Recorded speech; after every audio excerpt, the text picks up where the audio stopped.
Well, here we go. We're off. We're rolling. IB Nation Sports Talk on Thursday, along with Vince D'Addario, Sean Stiers, and it has been another crazy day. Just when we think that maybe someone will put a cork in it and kind of tamp it down.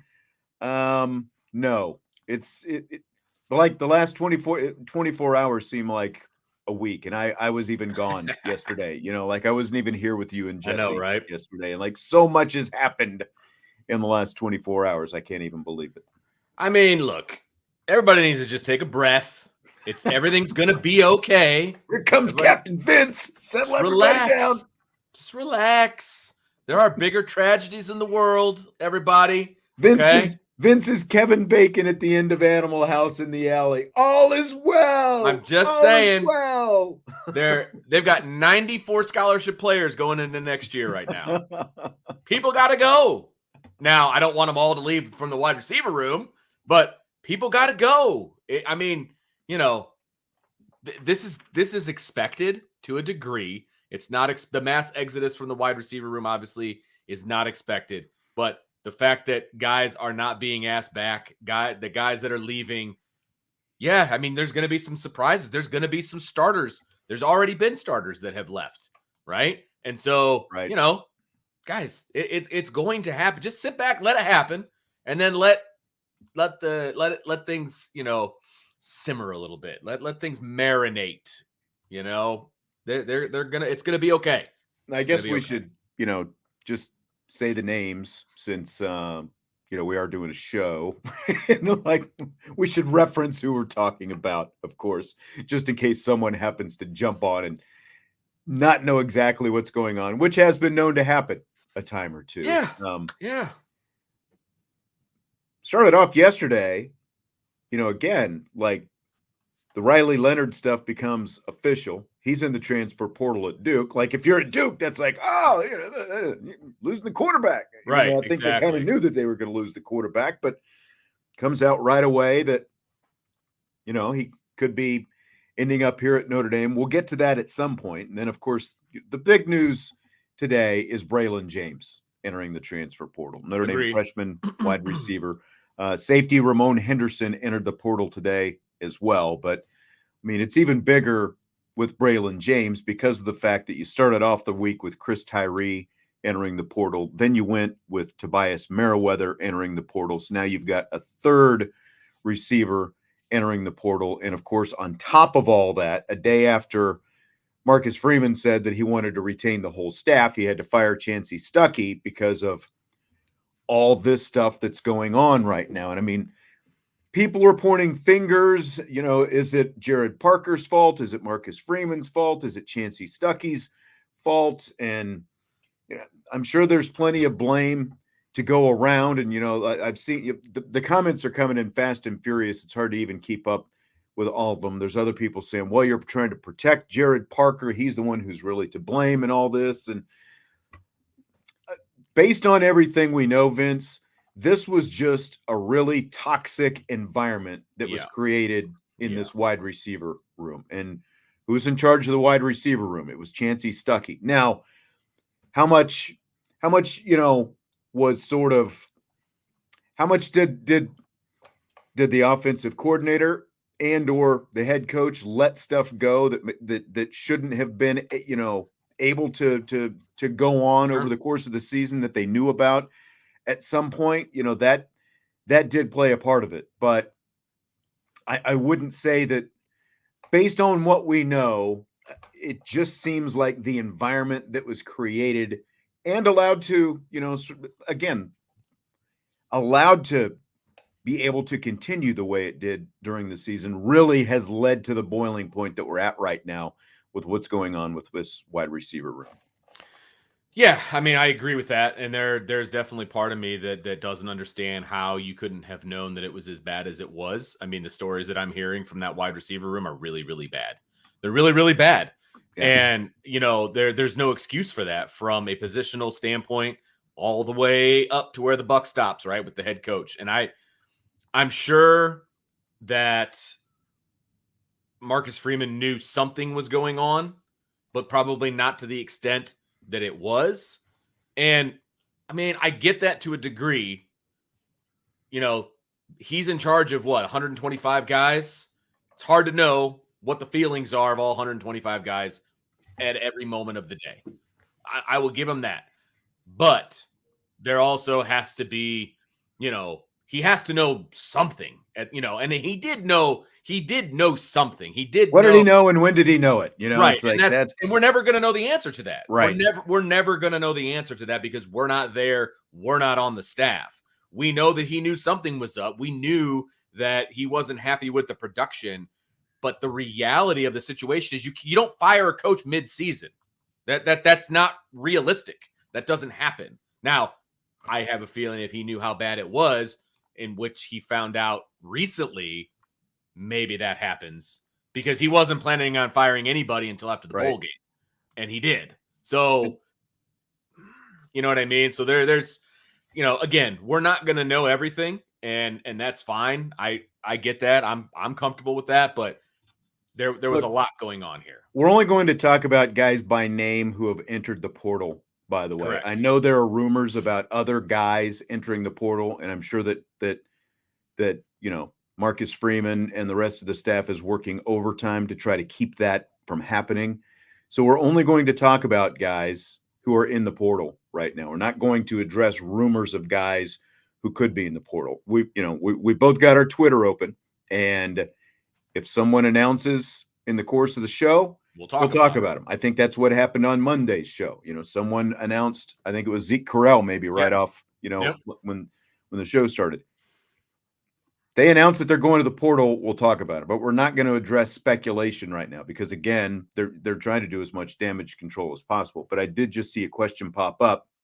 If Stuckey was the problem, then why would these guys be leaving after Stuckey was fired? Because the assumption is, well, you fired the guy who was the problem, so why would these guys still be leaving after the fact? And again, based on what we know, there was a toxic environment. There was some favoritism, going one way and not the other. So what you've got now is like Chancey Stuckey, based on what we know, is like he was not universally hated by every wide receiver in the room because supposedly there was some favoritism, that was taking place in here. So now you've got guys, some guys actually did like him because of the favoritism or the treatment that they were getting in comparison to other guys. But again, in turn, that pitted guys in the room against each other. You want healthy competition. Like the last several years, we've looked at the competitions in the quarterback room and guys are competing for jobs, but they're out there actually supporting each other. They're helping each other out, that kind of thing. Those aren't the kind of things that we're hearing with this wide receiver room. So again, I think you've got little factions of some of these guys didn't necessarily care for Chancey Stuckey, and Chancey Stuckey was fired. But on the other hand, you have guys who are, sort of like team Chancey Stuckey in the room. It was not a universal feeling that everyone had with this guy because of the way that, from what we know, things were being done in that room and, as it translated onto the field and everything else that went along with it. And here's the thing you have to understand as well, just kind of piggybacking off what you're saying, right? If you've got a coach that is mortally hated by some guys, but is shown favoritism to other guys, and he's fired, let's all think about what might happen. The guys whose relationships with him and Notre Dame are irreparably harmed are going to leave. The guys that were favored by him are also probably going to leave. Right. Because he's gone now. Yes. So that's what's happening here, folks. Like, you have to understand all of the moving parts here, right? And then you add into the fact that it's so freaking easy to jump into the portal now than it ever was in the past. Coaching staff did the best they could to try to repair the damage that was done. Unfortunately, they couldn't do it to everybody. They definitely kept certain guys here that were planning on jumping into the portal, and other guys that have already jumped into the portal jumped in without family members even knowing they were going to do it.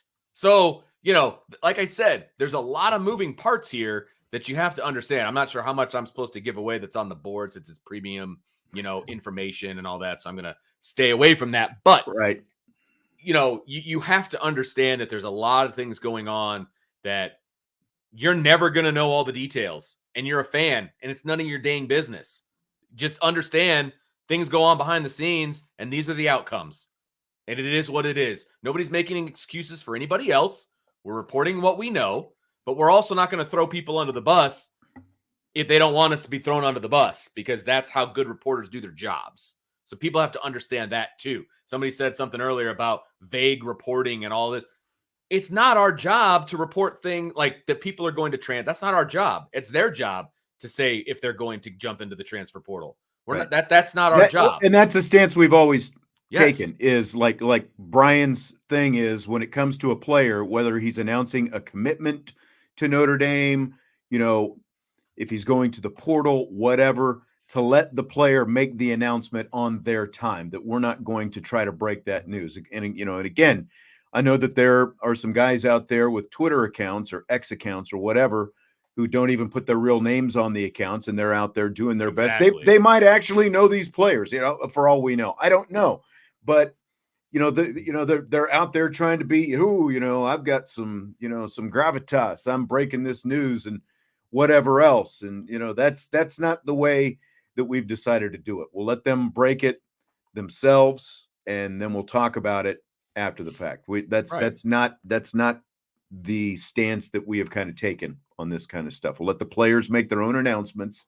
Correct. And then again, we'll talk about it after it becomes fact. We're not going to jump into speculation and stuff like that with these kind of things, because it's their lives. If it was your life and you had a major announcement to make, you would want to be the one to make the announcement and not have somebody out there leaking news about it and making it for, unless you told them, hey, go break this for me because I don't want to do, whatever, Yep. But you want to do it, but even then, that's on your timeline. Like if you're telling somebody to do it for you. So that's just the tack that we've taken, and that's what we're going to stick with. This might be the best comment that I've read so far tonight. Let them burn says there's no point in being mad or pissed off if a player leaves. They leave.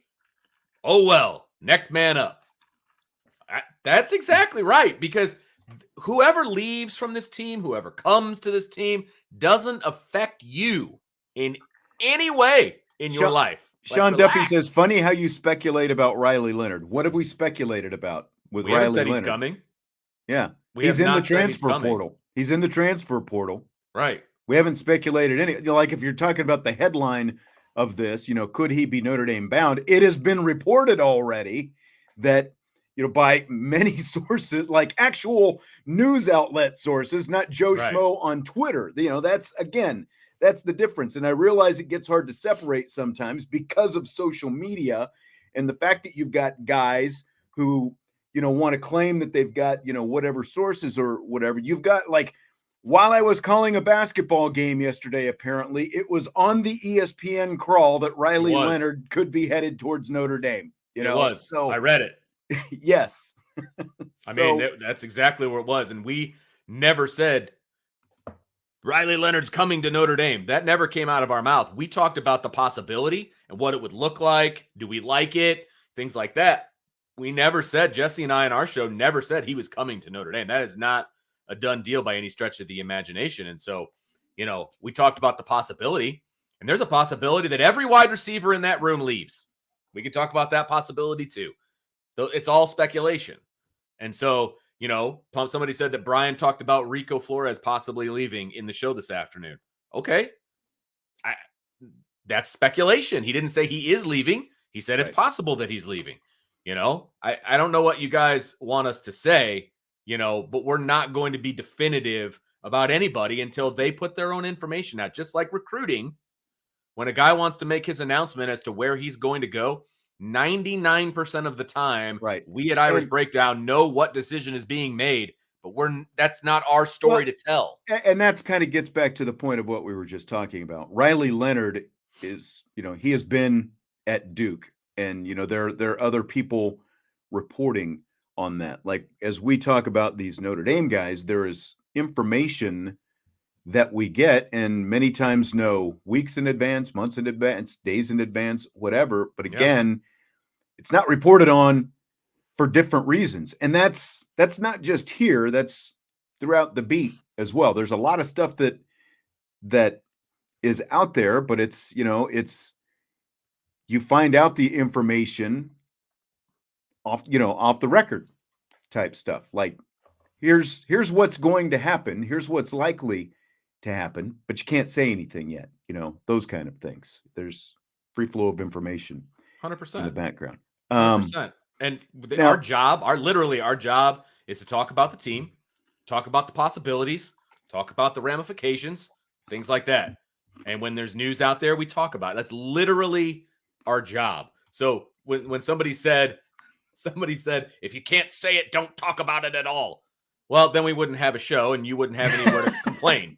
So we're all. But again, we're not here. like it's all, it's flowing in the chat, different names are being mentioned and we're not mentioning those names, just like we said we wouldn't mention those names. Now, I did want to address this that Norman says, blame the 10th year quarterback you brought in. And I've heard people blaming Hartman for all these issues. And again, I think that like if you're not a member of the Champions Lounge, go sign up. Subscribe to the Champions Lounge because there's a lot more information and intel that you can find, there with background on this situation based on what we know or, the information that we have. I think that Sam Hartman is a lot less to blame. Like when you look at some of the issues that we talked about with receivers and routes and things like that over the course of the season, it points more to Chancey Stuckey than it points at Sam Hartman to me. I don't know. I agree. I agree. And look, Chancey Stuckey is not a scapegoat here. If y'all knew the stories that are coming out about what that room was like and what he was doing to these players, he's not a scapegoat. And somebody even actually played the race card that the black man is the scapegoat. Guys, I don't know how to tell you this, but a black man fired the other black man. Like this is not a race situation. Please stop. And here's the other thing. Can we calm down with the language in the chat? Can we be adults and actually use, proper English? Can we do that? Because that's how you get blocked. I'm just going to say that. Can we just take a breath? Take a breath, please. Well, look, I realize everyone's emotional about this because let's be honest, Vince. I mean, this is the most, like, the transfer portal has not been around for very long. Not like this. Well, I'm just saying the portal in general. The portal has only existed for a few years. And let me finish. Go ahead. The portal has only been around for a handful of years. And in the handful of years that it's been around, Notre Dame has lost some players. But as we talked about earlier this week, they've predominantly been guys lower on the depth chart who are not expected to make significant impact. Sure. This week is a lot different because of the kind of guys who are leaving. That's my point. So like this week for Notre Dame has been probably the most volatile week ever when it comes to transfers leaving Notre Dame, the kind of transfers who are leaving Notre Dame. That's my point. And that's fair. And that's fair. I would say I would agree. And so everyone's emotional about it. Yeah, I would agree with you in that the transfer portal, the way it exists now, has only existed for a few years. Like, my brain is mush. The quarterback for the Broncos used to be at the Seahawks. He obviously hit the transfer portal. That was 10, 15 years ago. Because he went from NC State to Wisconsin or the other way around or whatever. Right? Well, so, I mean, there's always been transfers. But the transfer portal is different. Yeah. There's always, I'm not saying no one has ever transferred. It's different now because just like 3 years ago, you couldn't get immediate eligibility to go someplace else. Remember? Like that only was if you were a graduate. If you were a graduate. Right. You had to be a graduate transfer to get immediate eligibility. Right. So that was still the portal. It's just not. They didn't call it the portal, though. They didn't call it the portal. No. That was thought they did. The transfer portal was something that the NCAA created where these guys could put their names, and they wanted to make basically they wanted this to be kind of a more formal, like these contact windows. They wanted to cut down on illicit contact and all those different kind of things and try to keep it above the board. And I mean, it has obviously devolved. Just look at, Jordan Addison and, like everything else that Oh has yeah, happened, the way the is portal is, I completely mean, different. yeah, whatever it is now is its own monster, and because of the way it is now, we're getting this. Because in the past, these young guys aren't transferring; they're not leaving because they have to sit out a year. Which, by the way, I still think is a good rule, but they wouldn't all be bailing right now if they had to sit out a year. They wouldn't be. Right. And Notre Dame would have more of an opportunity. The current coaches would have more of an opportunity to convince these guys this is where you need to be. But they don't have that anymore. These kids on a whim, literally on a whim, without telling their parents, can jump into the transfer portal. And that's a new thing. Like that was not always the case. Well, Brian, and by the way, Brent Smith, I saw your comment about Riley Leonard. We're going to get to that in a little bit. We're going to kind of, get through the fire breathing part of the show first, and then we'll get to Riley Leonard in a little bit. I do have some thoughts on Riley Leonard. I know Vince does as well. Brian says, can someone clarify for me? I thought you can only go in the portal if you're a grad transfer right now. Is it due to the coach being fired? No, you can. One, the portal doesn't officially open until next Monday, December 4th. That's when official contact and all that is supposed to be taking place, even though, as we know, there's been, I think, other informal contact, with a lot of different people. But anyone can go into the portal right now, not just a grad transfer, undergraduate, everyone. They can announce they're going, but it's not open until Monday. Right. You announce you're going in, but the official contact is not allowed until Monday. When your head coach leaves, I believe they're allowed to get in now. That's why Riley Leonard is literally in the portal now. The other guys, they're saying they're going in, but they are not officially in until Monday. Right. That's the clarification piece, Brian. And so I'm not calling you Brian. I'm calling this kid. I know Brian. what you're saying. Yeah. So Brian, who asked the question. Just want to make sure. So yeah, if your head coach, not position coach, but if your head coach leaves, you can jump into the portal early. But everybody else, they're just announcing that they're going. So somebody's going to ask, so is it possible to get them out and keep them? Yeah, it's possible, but not likely. Usually when they go to the extent of putting their information out there and saying that they're going, they're probably going to go. It's not going to stop Notre Dame, I'm guessing, from trying to get some of these guys to get back out of the portal. But I don't know what the day-to-day is like and who they're trying to keep and who they're not and all of those different things. So, I hate it. I hate the portal the way it is right now. I dislike it so greatly. Do not like it at all. Yeah, it has gotten out of hand very quickly is what it's done. And again, the early window, the winter window will be open from December 4th through January 2nd. And then of course there'll be a spring window as well. But I don't know. That's what's going on. It just stinks, guys. When that's like when you look at you've just lost Chris Tyree and Tobias Merriweather and Rico Flores. Yeah, Jr. Sucks. In no world does that not suck. Yeah, 100%. It's terrible. I hate it. I hate every second of it. I'll still sleep real well tonight because it doesn't affect me, but it sucks. If I was Marcus Freeman, I would be very upset that those guys left. I would, because now you've got a pretty good hole, good sized hole in your roster at wide receiver. It stinks. It absolutely stinks. And so, but we got to deal with it. Well, and they're going to deal with it. And they're going to go literally sitting there on a text chain, you and Jesse and I talking about what's going to happen with the receiver room. And this was, I believe, before Braylon James made the announcement.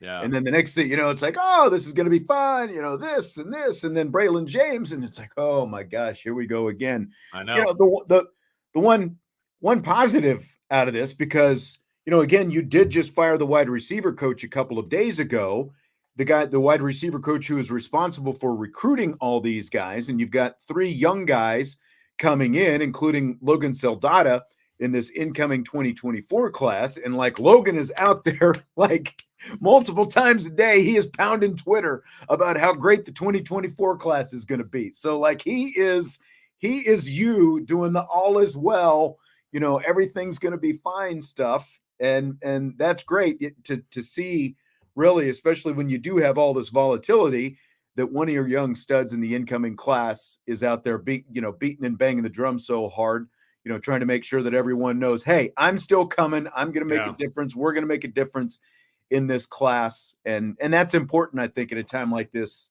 right now as well. I'll completely agree. I mean, look, I'm sure they're doing their due diligence, talking to these kids that haven't even signed a letter of intent yet, right? That's still a couple of weeks away. Tomorrow's December 1st. So you're looking at 21 days. So it's literally 3 weeks from today is that signing day. They're working their butts off to make sure those guys don't go anywhere. And so, right now, if nothing changes, as we sit here at 6:28 p.m. Eastern Standard Time, Notre Dame has 9 scholarship players going into 2024. 9. You want the ideal number is 10. They say, I got to go get somebody. If somebody else leaves, I got to go get 2 somebodies. I just want to know, did Cryan Belly change his name to Haywood Jablomi? Because man, that's a terrible. Haywood is just outline again. And I didn't realize exactly how that was pronounced until I said it out loud. Yeah, by don't the ever way, say that out loud again. No, didn't. I did a Ron Burgundy there. I just read it, but he's saying it's only 65% blue chip, and look, okay, well, compare that to Brian Kelly's classes, and let's see what the percentages look like. Somebody said Brian Kelly's sitting back and laughing about all this. He's got his own problems. There's plenty of guys. He's got guys leaving too. That's the thing. Notre Dame people are obviously hypersensitive to what's happening at Notre Dame. This is happening around the country. Okay? It's not just happening at Notre Dame. I promise you, it's not. Oh no. Like you said, it's everywhere. So there were a couple other questions that I wanted to get to. I just saw that super chat pop in from Coach Vic 574. Vince, what's up, my guy? Did they have exit meetings? Here's something they didn't like and decided to leave. They definitely had exit meetings. That absolutely took place. I believe it all took place this week, actually, because if I'm not mistaken, the timeline, and we talk about it Monday, right, Sean? The timeline was like exit meetings and such this week, and then they're going to hit the road tomorrow and start recruiting and all of that. And so, if they can afford to leave town now at this point, seriously, the way things are going. So yeah, they absolutely have exit meetings. They do exit meetings at every level of football, and they definitely did them at Notre Dame. And some of those talks, I'm sure players heard some they didn't like, but I can guarantee you some of those talks, coaches heard things that they didn't like, and therefore change has happened. And so, again, they're doing their due diligence to try to calm the storm a little bit, but this is tough, man. This is a very tough situation, and hopefully they can, tighten things up and they don't lose any more guys. I mean, that's obviously the hope. Colton popped this in. He says, it's pretty bad losing most of your proven production at wide receiver, but it's not like these guys are 1,000-yard receivers, not even 500-yard receivers, which is, absolutely true.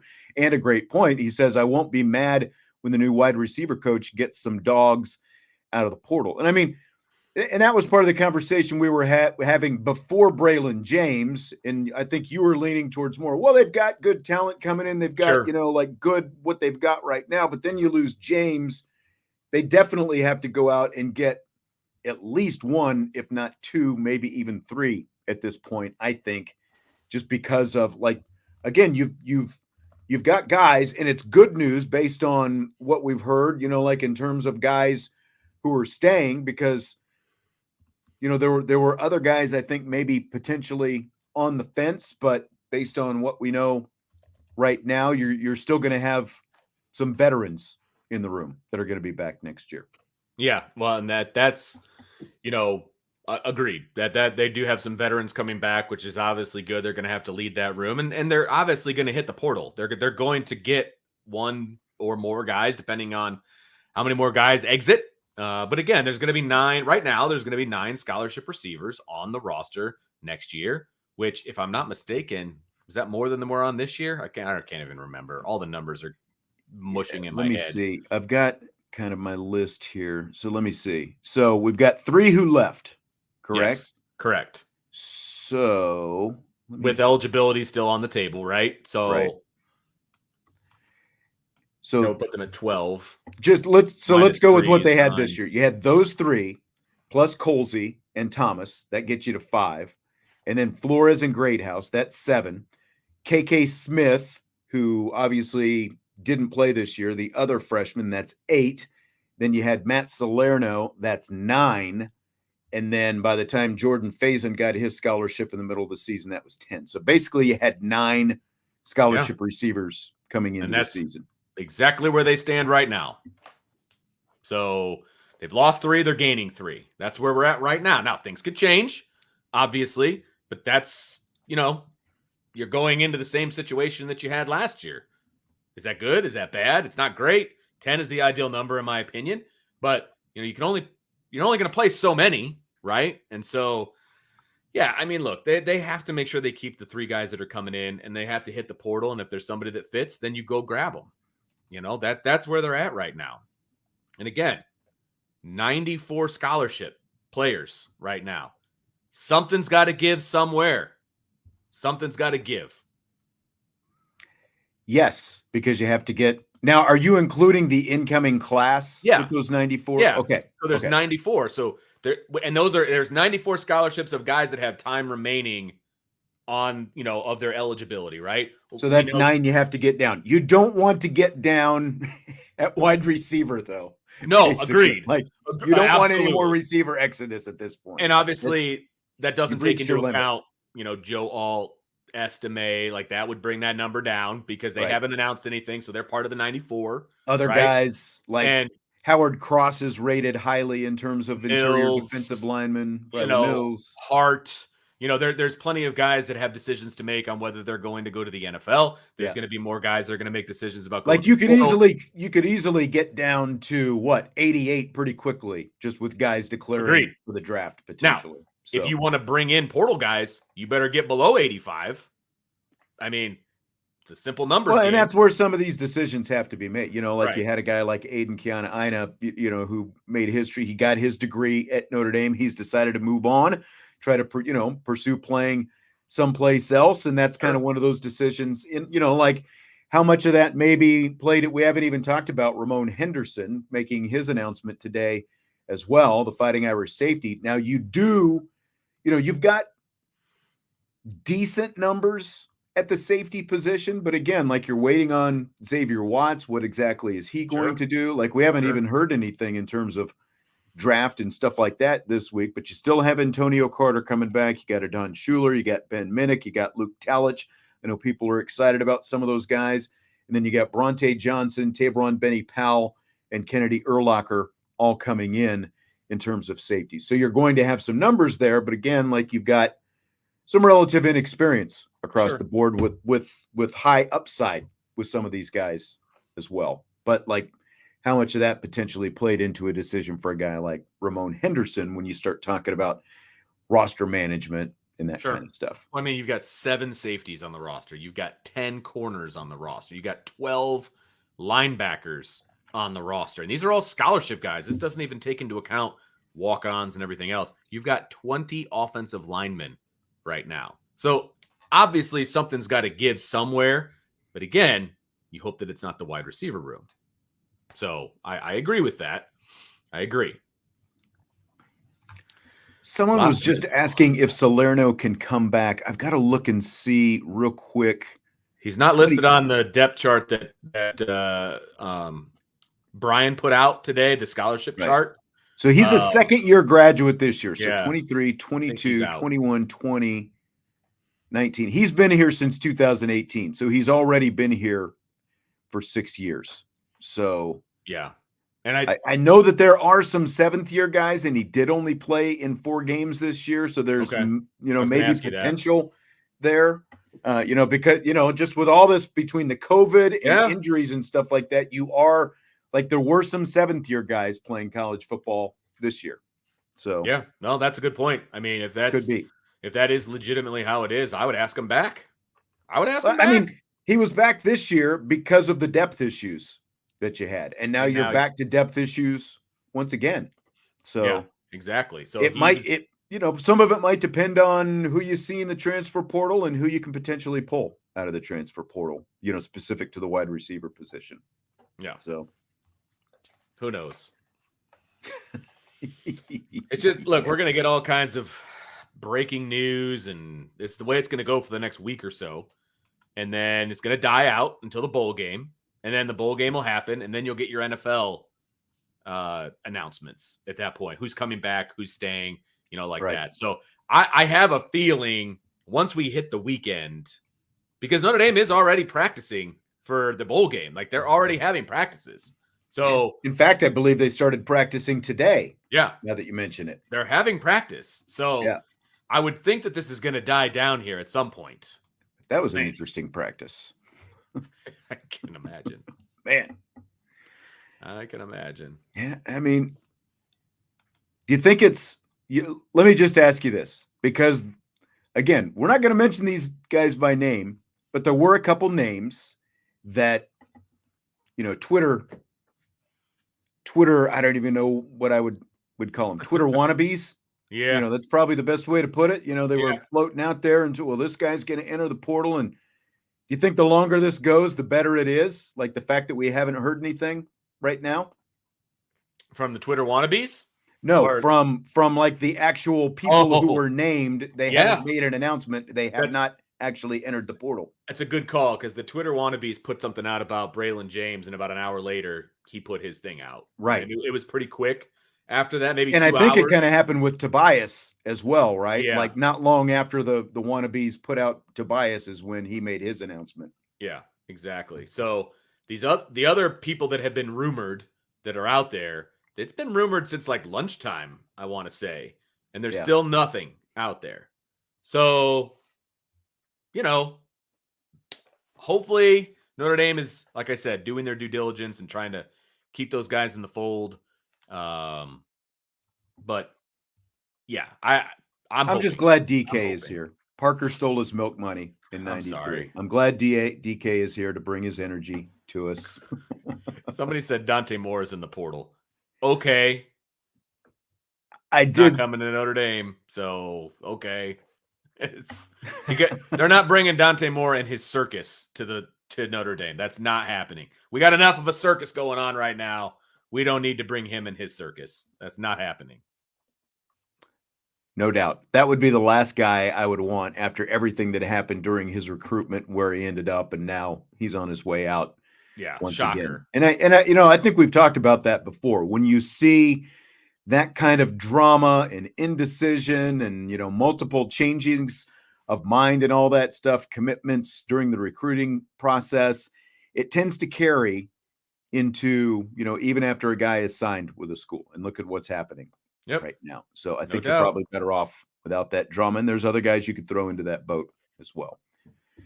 Absolutely. Do you want to talk about Riley Leonard? I know you guys touched on him a little bit yesterday. But you haven't had a chance to. So he did enter the transfer portal. And again, like ESPN's Pete Thamel was out there reporting almost right away that he expects Leonard to end up at Notre Dame. And again, like it was on the crawl on ESPN, we're not talking about Twitter wannabes. We're talking about actual reporters, who are out there reporting based on sourced information, credibly sourced information that they have. He's been crystal balled to Notre Dame by other outlets as well. I'm curious what you like. This is not surprising to me because, again, like this is something we had been kind of hearing little rumblings of this for a while. So it's not a total shock. It's just that he is in the portal now. And you actually had, like the fact that Pete Thamel had it right away. And like he was reporting on this and some other national people as well. I was, I guess I was a little surprised to see, Notre Dame, the link to Notre Dame and the potential connection to Notre Dame kind of splashed out there so quickly and so publicly. Like, what did you think about that aspect of it? I was very surprised the legs that it got so fast, to be perfectly honest with you. I think arguably he's the best quarterback on the market right now. And Notre Dame has said for weeks now that they were going to go get a portal quarterback. And so, I mean, it makes sense, right? It makes sense. We know there's a friendship between Hartman and Leonard. We know that exists based on what happened at the Duke game and all of that. So we know that's there. I was just surprised it got, Leonard's going to Notre Dame like right away. I was very surprised about that. I was. In terms of Riley Leonard, the quarterback, because where is it? Brent said, when I brought up the possibility of Notre Dame acquiring Riley Leonard in October, you and Jesse shot me down. Now, maybe shot down is probably a little bit drastic. I don't know. Well, I didn't say it wouldn't happen. I said personally, like, he wouldn't be the kind of guy that I favored for this system. I think, again, this is me personally, I think he is an elevated version of Tyler Buckner. There is still some rawness to his passing game. Like, when I look at his highlights, he reminds me a lot of watching Vince Young. And like, when you looked at Vince, they're similar size. Vince Young was a little bit thicker. I think he had about 20 pounds or so on, like what Riley Leonard is right now. Leonard's listed at 6'4", 212, and Vince Young was, I think he's 6'5", and in that, 230, 235 pound range. So he's a little bit bigger, but like, when you watch the way they run, when you watch, there's that long stride, obviously, that Riley Leonard has. He is, a very good runner of the football, but even, like the delivery that Riley Leonard has in comparison to Vince Young, like a little bit of that 3/4 kind of arm that he has. And most of the highlights that I see, and this is, again, he's got a high completion percentage, but the other side of that is, and I think you could watch Notre Dame's game when Riley Leonard had to throw, like when he was forced behind the chains and there were situations where he had to throw, it was more of an issue for him than, when they tried to throw him on early downs and, kind of catch a team off guard and stuff like that. And most of the highlights that you see, you don't see Riley Leonard throwing a lot of contested throws. I see him, like hitting a lot of wide open guys or, like clear outs and different things like that. I'll continue to jump more into the film and stuff like that, but it's just a different kind of quarterback. Like, obviously, if you look at Sam Hartman versus Riley Leonard, you've got two different kinds of quarterbacks. And so I think that when you look at Leonard and what Notre Dame has coming in terms of quarterback recruits, that maybe, they're looking for a little bit different kind of guy going forward, a little bit more, in the Buckner / Leonard mold. Yeah, I mean, I think we've been hearing that, Parker wants a dual threat type of quarterback. Okay, I get that. And I understand that that's where he wants to go. Steve Angeli isn't that guy. Kenny Minchie is more that guy. CJ Carr could kind of be that guy. Deuce Knight is that guy, right? It's, highlight of Deuce throwing down a dunk the other day, whatever. So he's obviously, an athletic kid, that kind of a deal. So, what is Parker looking for? Okay, I get that. If I was a coach at Notre Dame, I'm not ready to turn the offense over to Steve Angeli. That's me. Okay, this is Vince talking. And am I ready to turn it over to a redshirt freshman? Maybe not. Maybe I need one more portal quarterback that has 1 year of eligibility left to come in, bridge that gap. And then the following year in 25, you got a battle between Minchie and Carr as to who's going to be the starting quarterback. When you sit back and you get over the initial shock, because the initial shock for me was like, really, Riley Leonard? Like, do I really want the you suck guy to play at Notre Dame? Like, that was rammed down our throat during the Notre Dame Duke game. It's like, really? And Notre Dame made him look pedestrian because Notre Dame has a really good defense, period, right? And so I was like, I don't know.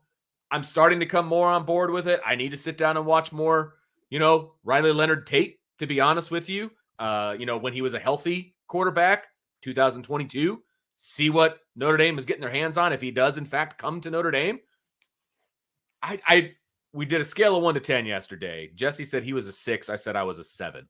That's kind of where I'm at right now. Yeah, I'm kind of in that range as well. Look, it's not a home run yet. They're apparently very interested in him. And, again, based on the reporting, it's either Notre Dame or Auburn at this point. Those are like the two schools that you've heard the most going after Riley Leonard. And I think that there's no doubt, like when you look at what Sam Hartman did, if you look at this from the Riley Leonard perspective, like Leonard can look at Sam Hartman and see, a very good example of what can happen when you become the quarterback at Notre Dame, because Hartman became a regional quarterback, quirky, little offense down in the ACC, off the beaten path, Wake Forest, and he goes to Notre Dame and boom, he is a national guy. And that can happen for Riley Leonard as well in terms of the NIL and all of those kind of things, just from that aspect alone, there's a huge upside for Riley Leonard to go from being the Duke quarterback to the Notre Dame quarterback. And here's the other thing. Riley Leonard was being projected as a top quarterback going to the NFL after his sophomore year. Okay, we know he's got to come back. He's got to play his junior year, and then he's going to go be a top-rated NFL quarterback. No one ever said that about Sam Hartman. No one ever said Sam Hartman was going to be a top-rated NFL quarterback. What prevented Riley Leonard from being a top-rated NFL quarterback in 2024 draft is the injury that he had this year. High ankle sprain and a turf toe. Pretty much took him out of the rest of the season after the Notre Dame game, right? And so he knows he has to come back for another year. There's no bigger platform than Notre Dame. And Sam Hartman, to your point, Sean, proved that. He put himself on a huge pedestal. Didn't perform, but he put himself on a huge pedestal.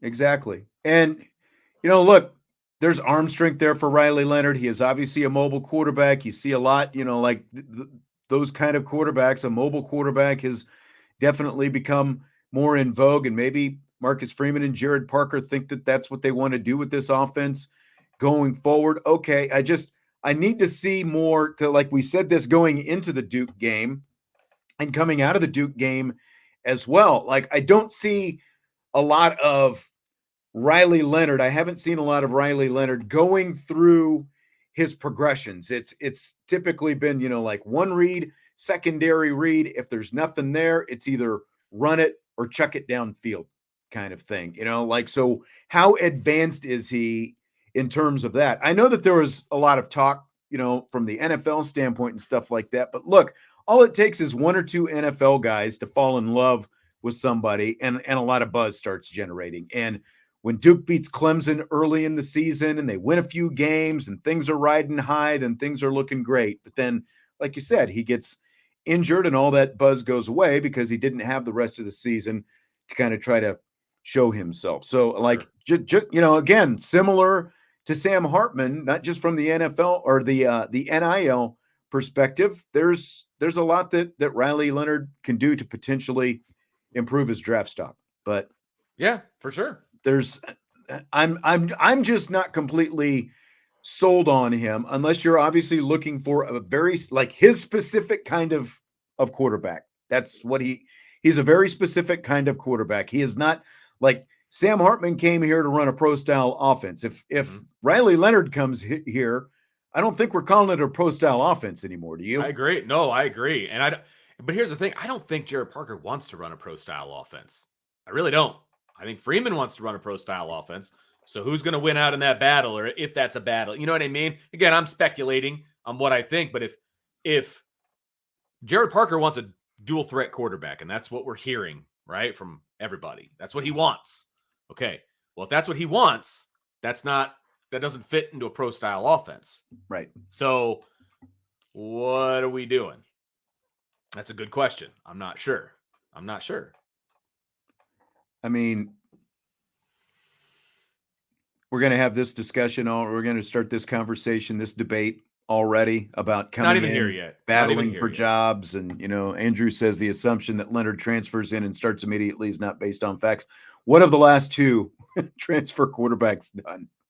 They've come in and they've ended up starting right away. So we can talk about quarterback battles and all that kind of stuff. But here's what Marcus Freeman, he's talked about bringing in a fourth scholarship quarterback, right? And so when he talked about it earlier this week, here's what he said in terms of why you bring in a fourth scholarship quarterback. Last year, I think throughout the season, once Tyler got hurt, I think we had 3 quarterbacks at that point on scholarship. And my thought was that, adding a fourth would make sure that we at least have 3 if somebody decides to transfer after the spring or, when we decide to bring in a fourth. If we didn't bring in a fourth and then somebody transferred when I named a starter at spring, now you're left with 2. And that's kind of my thought process. We continuously move forward is that, okay, having 4 protects you if somebody decides to leave from the end of the season till throughout spring.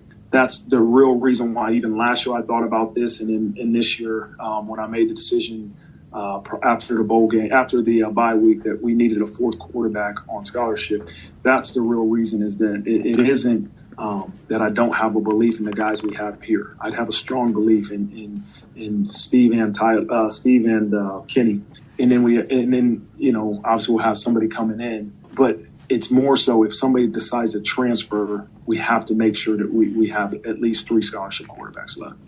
Okay, so that's what Marcus Freeman said, because like when he first talked about this a few weeks ago, he talked about, well, we want to have 4 scholarship quarterbacks. And that's why we were talking about, maybe you're looking for a, lower level Ivy League type guy, so you have quarterback depth and, that kind of stuff and whatever. But listening to this, Vince, he's not saying he wants a portal quarterback so that they have 4 scholarship quarterbacks next year. He's saying you bring one in because you're kind of expecting that someone's going to end up transferring. Isn't that what it sounds like he's saying to you? Sure did. And it would not surprise me if somebody in that room did transfer. I think. Sorry.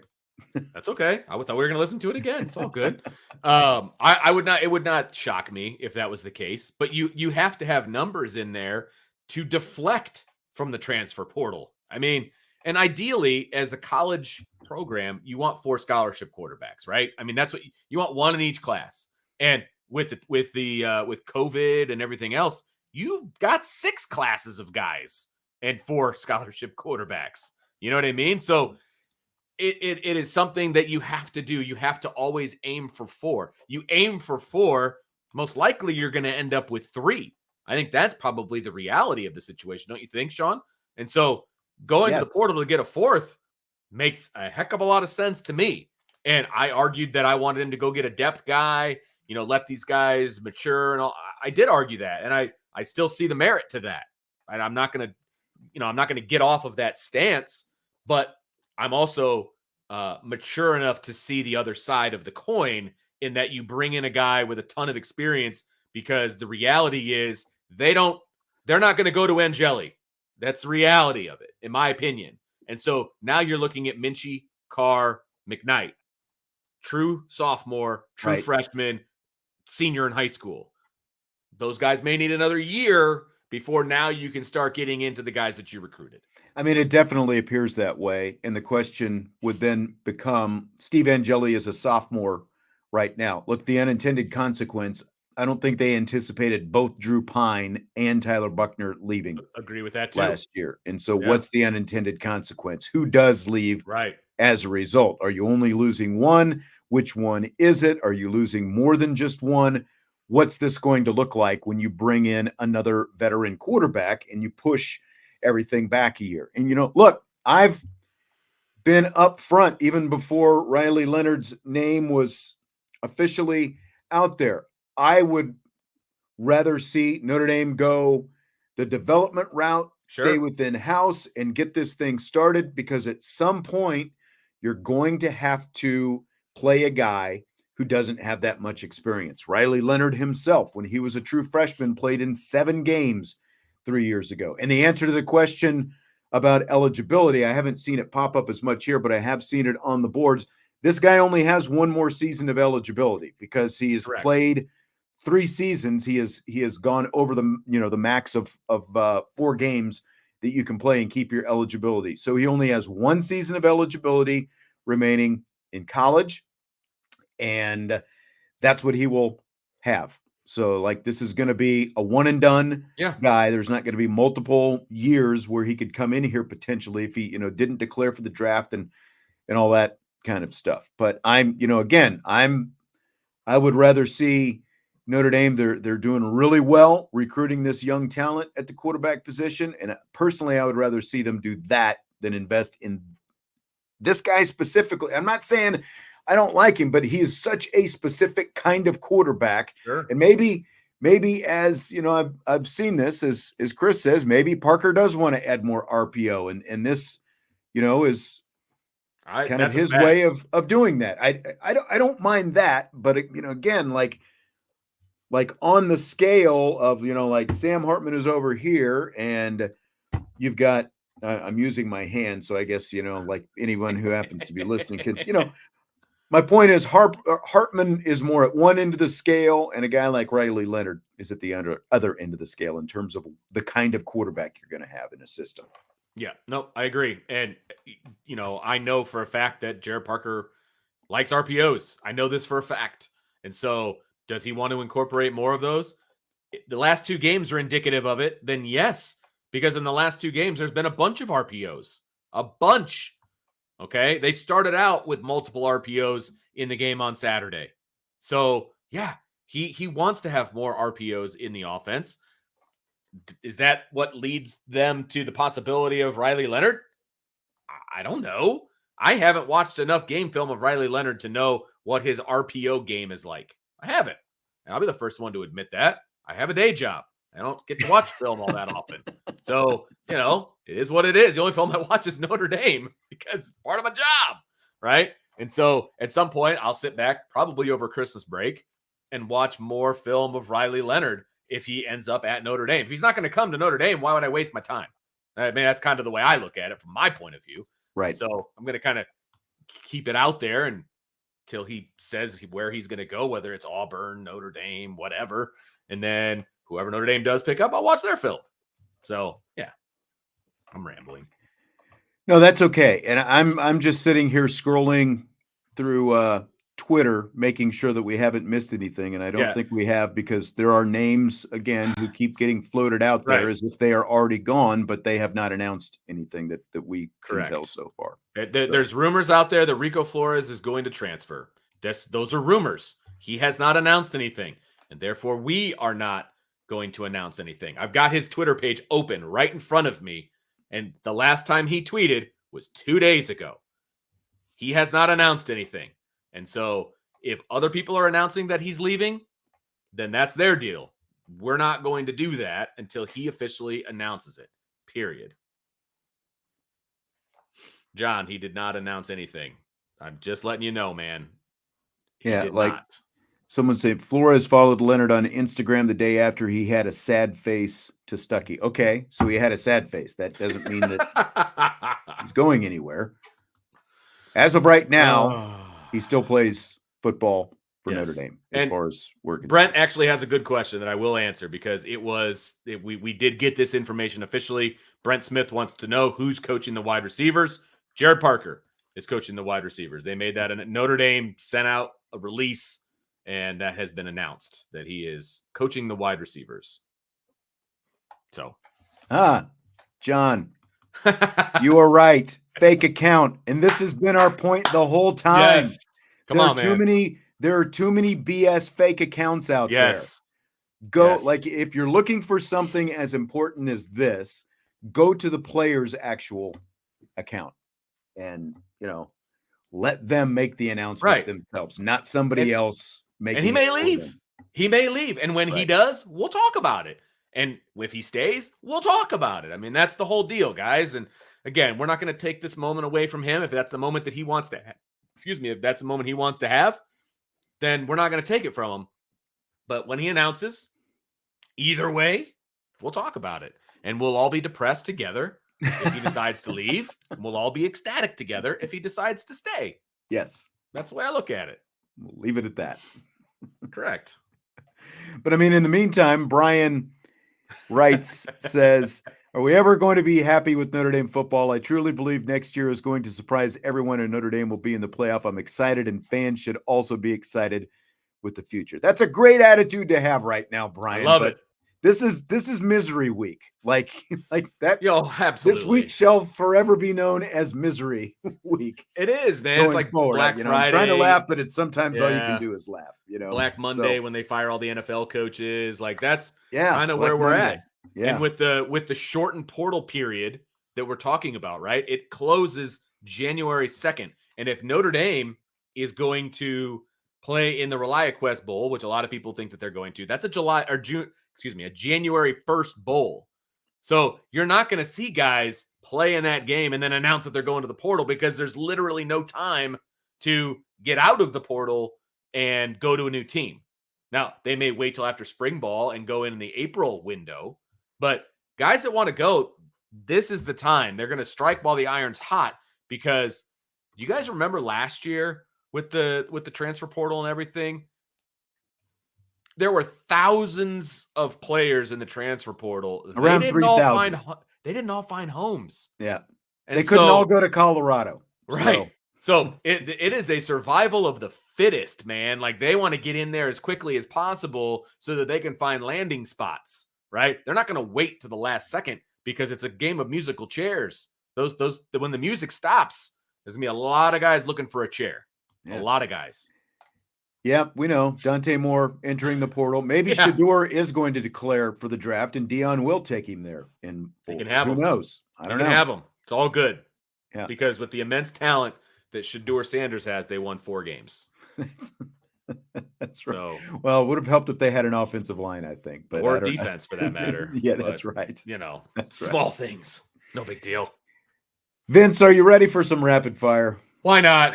Why not? Let's do this. I mean, we're gonna kind of jump back into the wide receiver talk because I know some people have jumped in, and I saw some people asking about Braylon James. So let's just start with that. As of today, only one new wide receiver from Notre Dame has entered the portal. His name is Braylon James, but Notre Dame, of course, has also already lost Tobias Merriweather and Chris Tyree this week. So how do you feel with this new news about the current state of Notre Dame's wide receivers room?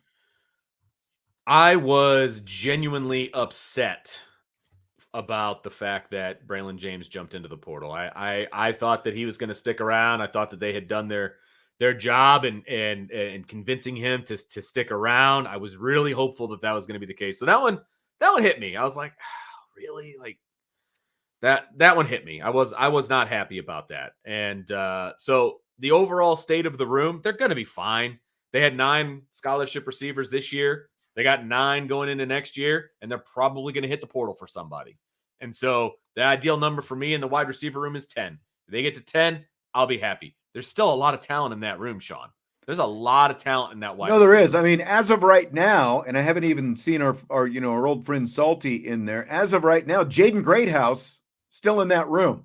That's good news. Correct. As of now, even though everyone keeps wanting to say Rico Flores is gone, he's still in that room. That's good news. You got KK Smith in that room. You got Jordan Faison in that room. That's good. Like we saw just some inklings of what he can do. And we're told that Deion Colsey and Jaden Thomas are both expected back. And then you got the 3 freshmen, Williams, Gilbert, and Soldata coming in. And, they're also actually, interestingly, going like the number 1 lacrosse recruit in the nation is going to do the Jordan Faison thing again next year, Matthew Jeffrey, and he's going to do what Faison did and play football as well. What happens with him? I guess we'll find out. But a listener, Jay, tweeted this. I think it was yesterday. I thought it was really interesting. If you add the receiving yards from the last 2 seasons, 2022 and 2023, do you know who Notre Dame's leading receiver from those 2 seasons is, the last 2 years? I want to say Jaden Thomas, but there was a long time where he was out in 23. Okay, so it's actually, not him. Not wide receiver, just receiver. He's playing for the Las Vegas Raiders. It's Michael Let's put Mayer. it that way. The receiving yards from the last 2 seasons combined, Michael Mayer, 809. Number 2 on the list, Chris Tyree was 622. Number 3, Jaden Thomas. So that's good news. Number 4, Mitchell Evans. So that's good news. Number 5, Rico Flores. We obviously hope that's good news. Lorenzo Styles, number 6 with 340 yards. Then it goes Tobias, Audric Estime, Jaden Greathouse, Dion Colsey. So I guess, this doesn't necessarily prove anything, but what it does is like Michael Mayer, through all this and all this talent and, like this and, whatever else has happened, Michael Mayer still has the most yards from the last 2 years. And I think it kind of goes back to what someone was saying off the top. You've lost some guys with some talent, but it's not like they went out there and they lit the world on fire when they had opportunities this year, So like that receiver room is just in such a bad place right now. I hope they get it all straightened out, but there is so much talent there waiting to break out. So it's really concerning what has happened when you lose the kind of talent that that they had in that room, just to see it walk away. But there is still room for some of these guys to step up. And when you do have a veteran like Jaden Thomas, like I think that, that's a guy who can still really be a leader for this room going forward. And I think that that's a good sign. Nope, absolutely. And, I'm worried about the room from a mental standpoint, not necessarily from an on the field standpoint. I would have loved for Tobias and Tyree and Braylon to stick around. I think they're all three super talented wide receivers and would have helped Notre Dame next year. There's no doubt about it. I'm bummed about it. But right now it's repairing the mental side of things in that room, not really worried about the physical attributes. They're more worried about, the mental side of things. And that's going to take a little bit of time to fix, frankly. Yeah. It just is. Jason with the super chat said, back up the Brinks truck to Jamarcus Shepard's house to fix this. I mean, I don't know. They might. I mean, look, they're not going to hire a wide receivers coach until after the bowl game. So, no credible wide receivers coach is going to leave his team while they're in bowl prep. Yeah. That's just not going to happen. Not to go become another wide receivers coach. No, someplace. No, not a chance. Not a chance. Yeah. Domer Pyle says not seeing Braylon on the field this year was ridiculous.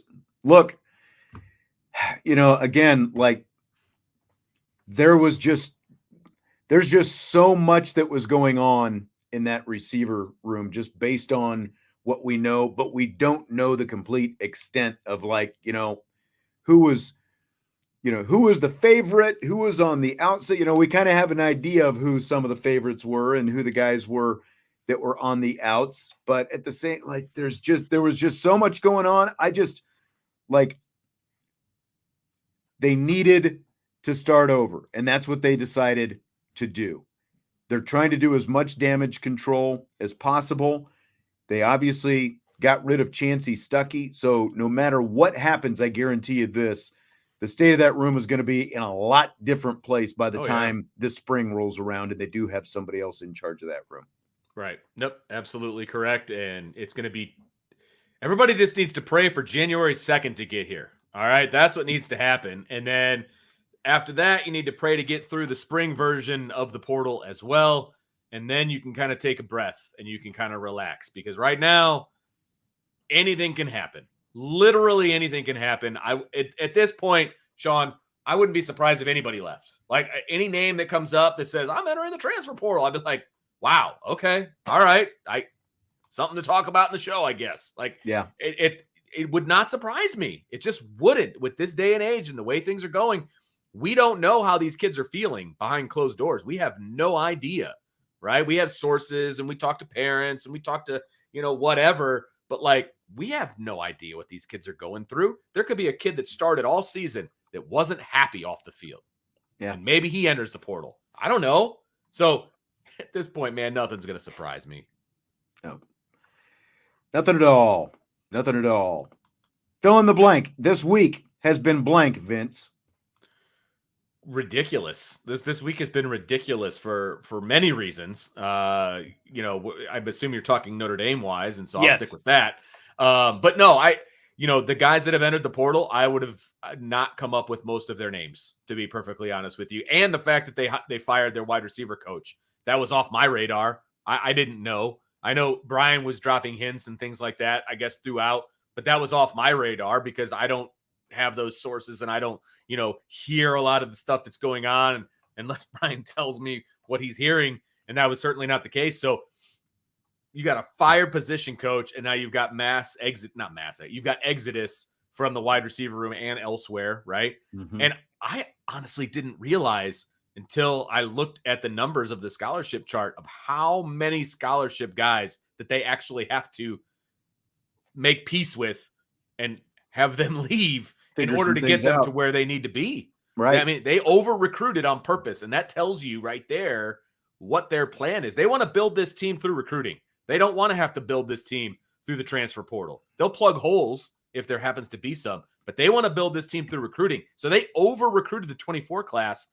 Those kids are all coming. And so some guys have to say goodbye. It's going to be interesting to see how they get down to 85. Yeah.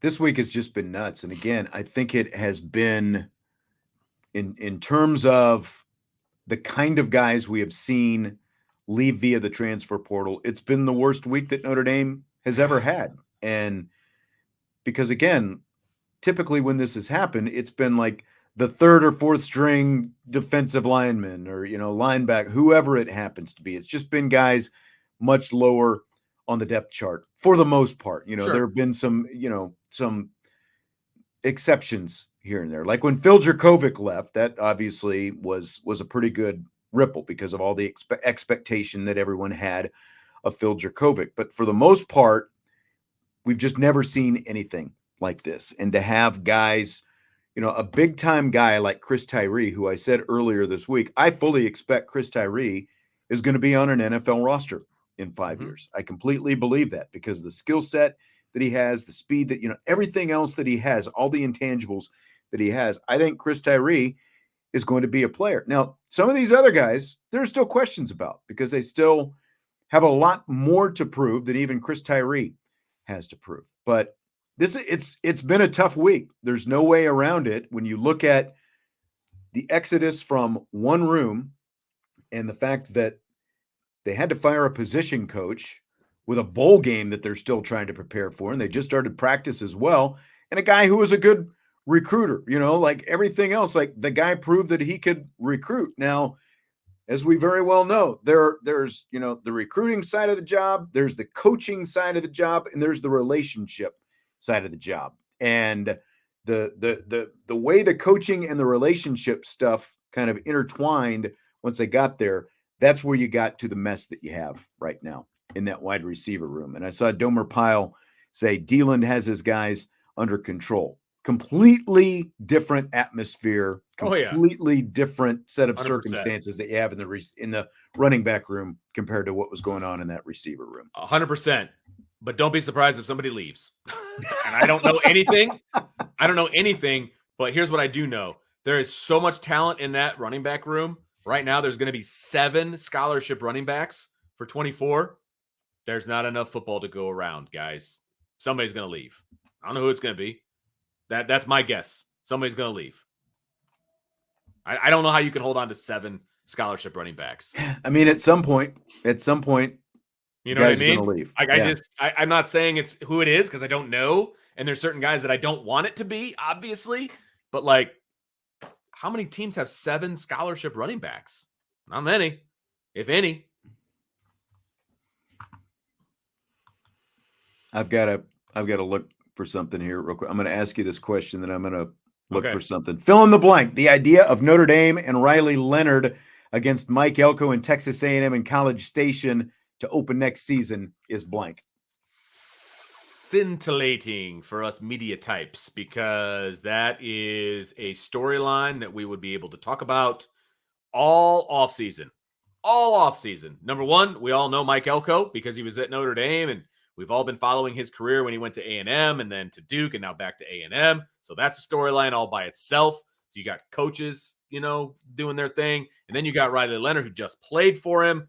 I mean, gosh, the storylines are endless. And I like it. I think it's fun. Now, I was apprehensive about going to College Station as the first game when Jimbo was the coach. Right. I was super excited when I thought Stoops was going to get the job. I was like, piece of cake. And then Elko got the job. I was like, ooh, this is going to be a lot harder than I thought it was going to be. And then you just throw in the potential that Riley Leonard is the starting quarterback. Like, okay, this will be juicy. There's no doubt about it. Look, I think Mike Elko did a great job at Duke because it's Duke football and it's obviously a very tough place to play.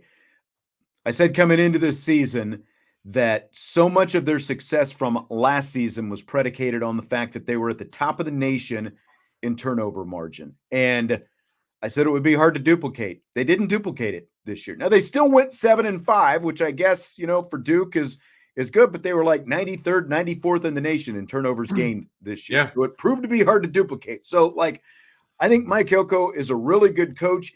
He gets Texas A&M. They get him. They've got a good deal worked out. So, but he's not so great a coach that I think that it's like, oh, now he's at Texas A&M and he's going to be insurmountable. Like they can't get past him. I think that it sets up for a really fun potential opening to the season when what was everybody worried about 3 weeks ago when we were talking about going to College Station? They were worried about, oh, you can't go in there without an experienced quarterback and everything else.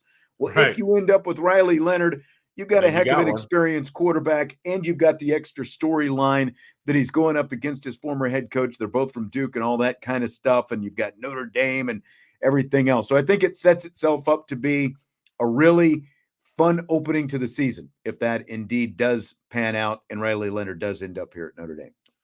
Yep, I completely agree. You'll definitely have your experienced quarterback if that's him. Yeah. I mean, Yeah. an experience with the coach that you're going up against, which you could obviously, make the argument that he knows about Riley Leonard and Riley Leonard knows about his defense, all of those different things, right? It'll be fun. It'll be fun regardless. Sloppy Joe with his super chat. He's just not going to be happy. He says, if and when Leonard struggles, do you think some Notre Dame fans will actually blame him or will they continue blaming everyone within 5 yards of the sideline? I mean, they're going to blame literally everyone, including the quarterback, because that is what we have here. Everyone will get a blame. There's no doubt about it. The quarterback is always going to get the blame. Of course. Right? And then the offensive coordinator will need to be fired, and the quarterback coach will need to be fired, and the head coach needs to be fired. It's year 3. He hasn't won a national championship. Get him out the door. It'll be, but it's great, man. The fans of Notre Dame are fanatics for a reason. And that's why we are gainfully employed, Sean. And I'm here for it. It's very true. It's very true. So I thought that this next one, this was kind of like foreshadowing of what was to come this week, especially if you look at it from a Notre Dame perspective. But after North Carolina State's last game last weekend, when they beat North Carolina, Dave Doran, their head coach, said he wants 5,000 fans to donate $1,000 each so they can recruit, retain, and develop their roster. He said this week that this current week that we're in with players heading to the transfer portal is maybe the worst week in college football. So what do you think of Doran's comments? I think that he, whatever he uses to muzzle himself and not say the things that are on his mind wasn't working. And he said what was on his mind. And he's not wrong. Right, Sean? I mean, he's not wrong. We're looking at a day and age where you do need to keep these kids happy. And a lot of times that's with financial means. I mean, look at the kid who just flipped his commitment from Ohio State to Miami, the defensive tackle. Yeah. And they had the graphic. Did you see the graphic of him in his Miami gear? With the money in there? Freaking cash all over the place. Right. We're not even hiding it anymore. It was fun back in the day when it would be in the McDonald's bag or in the duffel bag. It is on the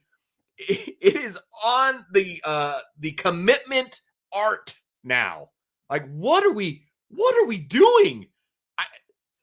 College football is not what college football used to be. It sucks. I don't like it, but we're all college football fans, and he is right. He needs money to retain his guys so they don't jump in the portal. Well, and that's, because what he's talking about is we need the NIL, that they need the money for NIL and all that. It's like, have a bake sale or something, or, I mean, Don't just ask people to give $1,000. Like at least do Great. like $1,000 a plate, dinner or something, like right. set something up, like Right. give them something in return, at least for doing it. But he's absolutely right. And like, look, a place like NC State, not that much different than a place like Wake Forest or Duke when it comes to college football. And you basically you become the best player at one of those places.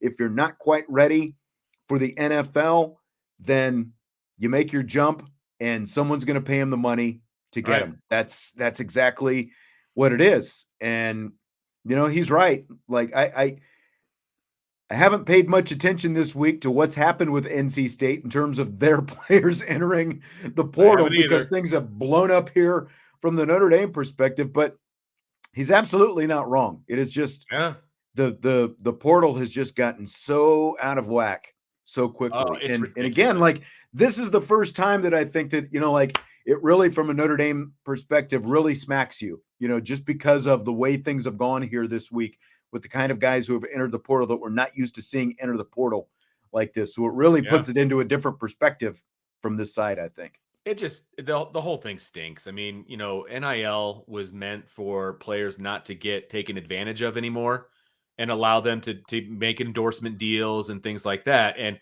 say what you want to about Notre Dame, but they are doing it the right way. When they brought in Sam Hartman, when they're making a pitch to Riley Leonard, they're saying, here are the deals that we can get for you.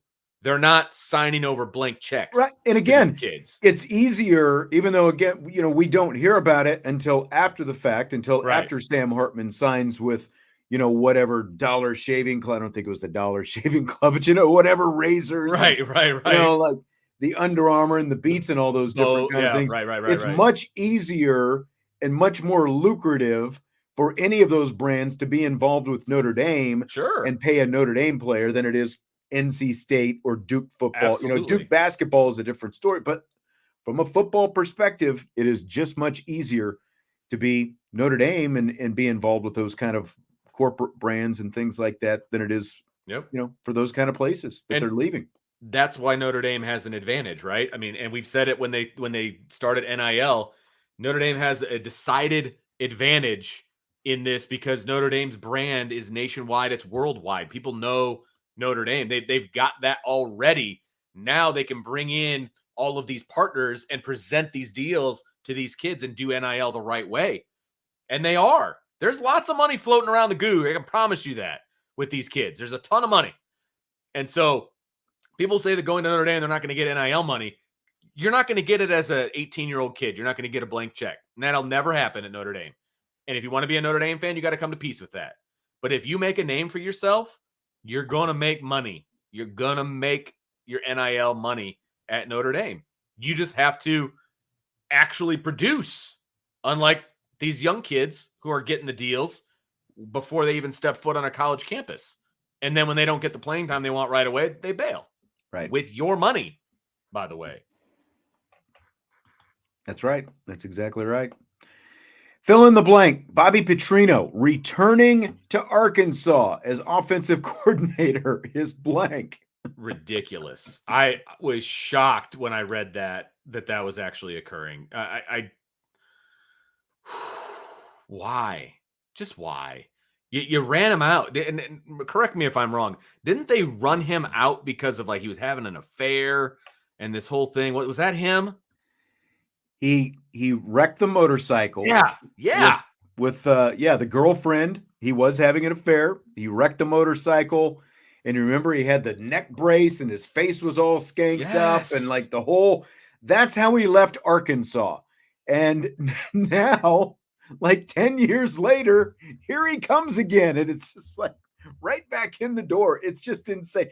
That I never would have thought that Bobby Petrino would step foot on the campus. I guess, why? He coached at Texas A&M, so I suppose there was going to be some opportunity, that he was going to have to. But as a member of an Arkansas staff, I never would have thought that would have happened again. Just insane that here we are, and he's going right back.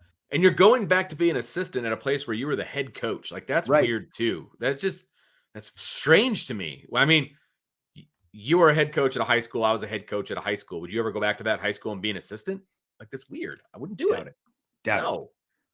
Like it I don't happens know. in the NFL from time to time. Yeah, just I guess that's because, true. You know, But rarely do those guys go back to the team that they were a head coach of. They go back and be an assistant coach.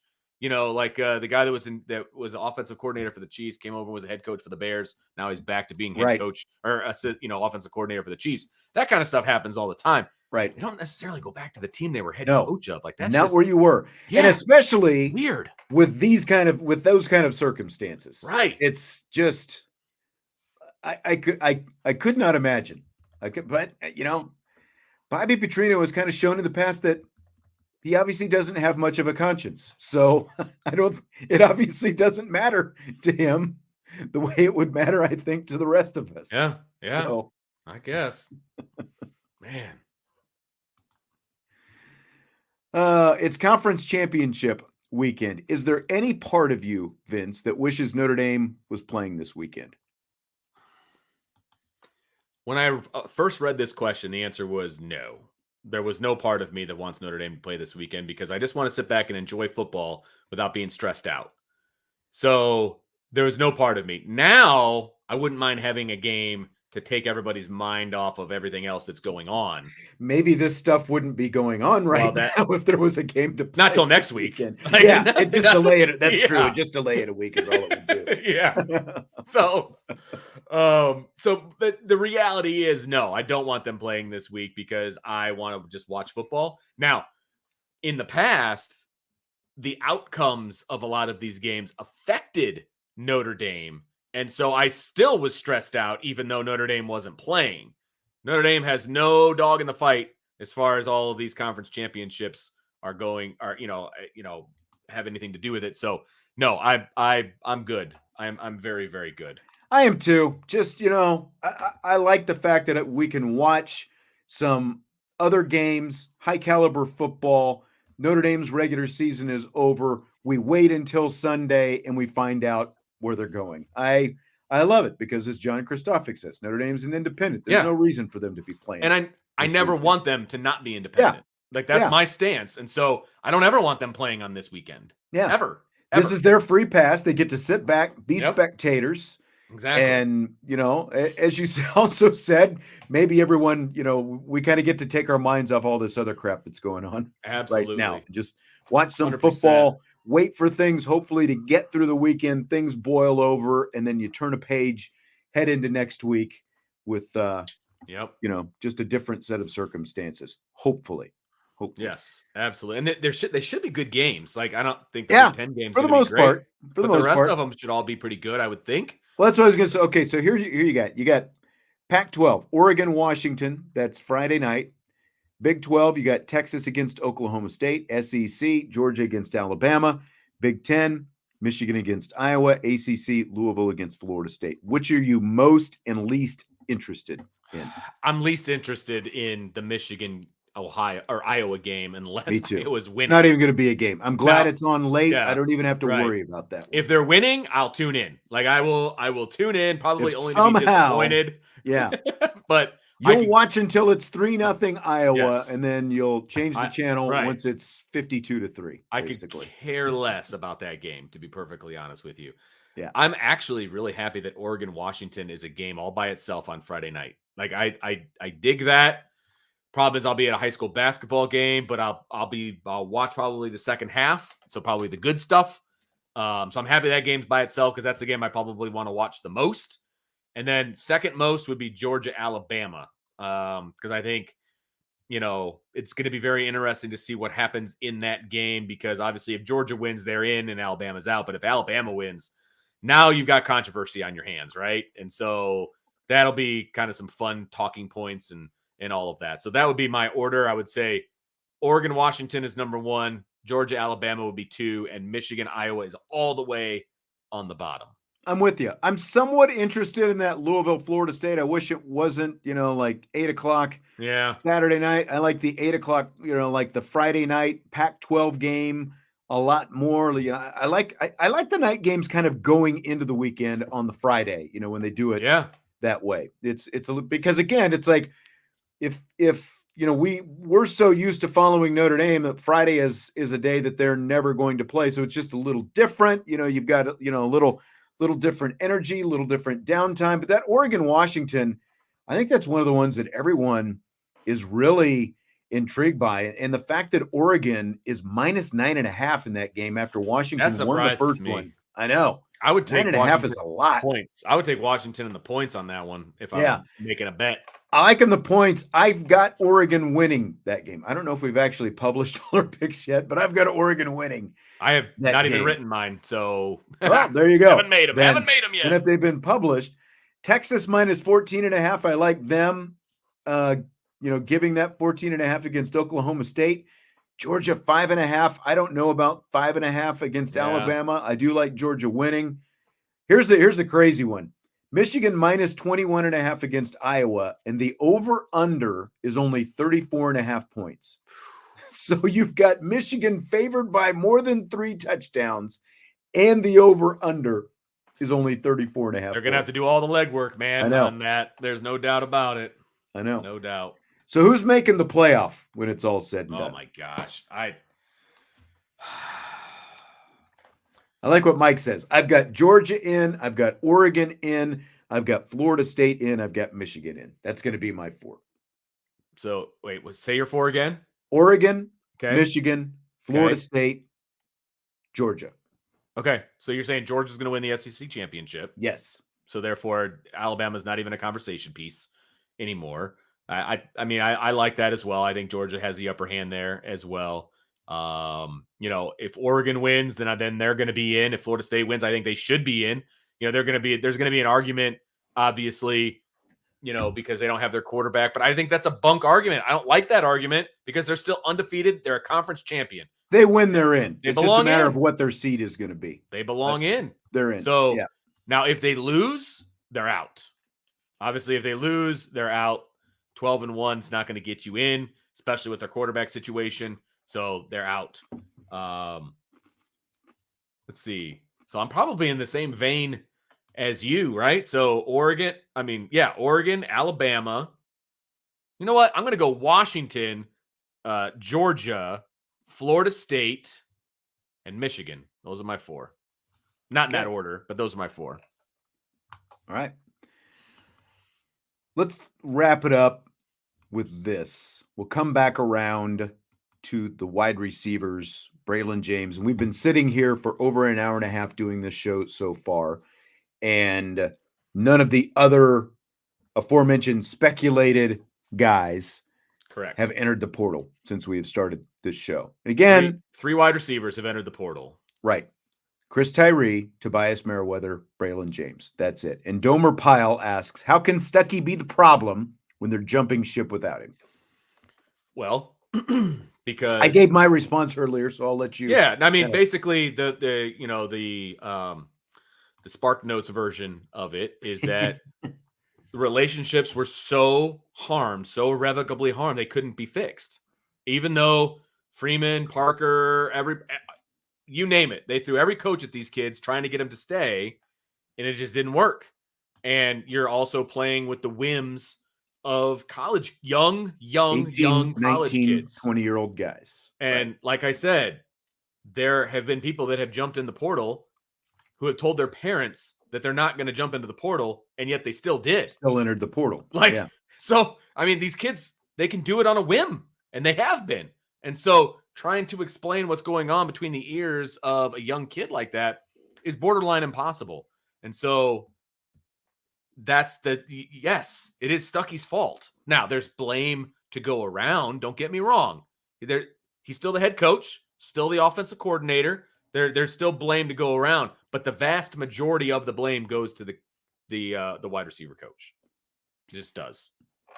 Yeah. And look, that room became fractured and toxic. And like death against each other. It was a toxic environment. It was a toxic environment. Right. And there does have to be some culpability on the head coach's part as well. Because, again, you let this go on for far longer than it needed to go on. The room became fractured. The room became toxic. And you did end up with Stuckey guys and non-Stuckey guys. And so, who was in which boat, I think is irrelevant to, guys are leaving now. And even though he's gone, there was just so much going on in that room that I think some of these guys decided it was time to go. And, Yeah. playing time probably played a part of it for some of them. We're only talking about 3 guys still, Correct. and it just got to a point where things were so bad in that room that the guys just decided it was, that they had to go. So couldn't fix those relationships. They were very, very, very, very, very bad. Very bad. Like ignoring players and just doing stuff that is unacceptable as a position coach. And it was bad. And again, I'm not taking blame off of the head coach. I'm not. He should have probably known more about what was going on. He took control of the situation and did what he had to do. He didn't want to fire anybody, and he did. So, I mean, he did take control of the situation. Too little, too late. Yeah, and I mean, fair argument there. I think there's a fair argument. This is going to be a huge learning curve for Marcus Freeman. Absolutely. Like if stuff like this is going on, you have to act quickly. And I'm not saying that you have to fire someone right away, like mid-season, but you have to take control of this situation and get it figured out a lot quicker. And agreed. I agree. Than what ended up happening. Right. And so that's why I want to make it very clear that Stuckey isn't the scapegoat here for the issues. He's the reason, but there's also blame to go around. That's how I feel. Right. And other people might disagree with me, and that's totally fine, but it's never just one person. Yeah. I don't think Stuckey was a fall guy, but I do think that he was the root of the problem, and that's why he had to go. There you go. That's a really good way to put it. There, yeah, really good way to put it. Yeah. And you also have to understand how college football works. You can't just fire a guy in the middle of the season unless he's, unless there's something really, really bad going on. And I still think there was bad stuff going on. And you could probably make the case maybe that should have taken place with what I've heard. But that generally does not happen. You generally don't fire college coaches in the middle of the season. It's not really a thing. You wait till the end of the season and then you make your changes. So, I mean, sometimes it's just it's just unrealistic. Yeah. All right. Well, that's going to do it for tonight. Great stuff. Hopefully we don't have any crazy news coming out tomorrow. Keep your fingers crossed that all of this is, like the simmer has gone down, and we will see. We'll see what happens tomorrow. No kidding. All right. Have a great weekend. Enjoy the weekend of conference championship football. We'll find out, of course, on Sunday where Notre Dame is going bowling and who Notre Dame is playing. I know Vince is hoping it's LSU, so we'll find out together Sunday, and then we'll talk about it on Monday. Yes, Have a great weekend. We will talk to you then on IB Nation Sports Talk.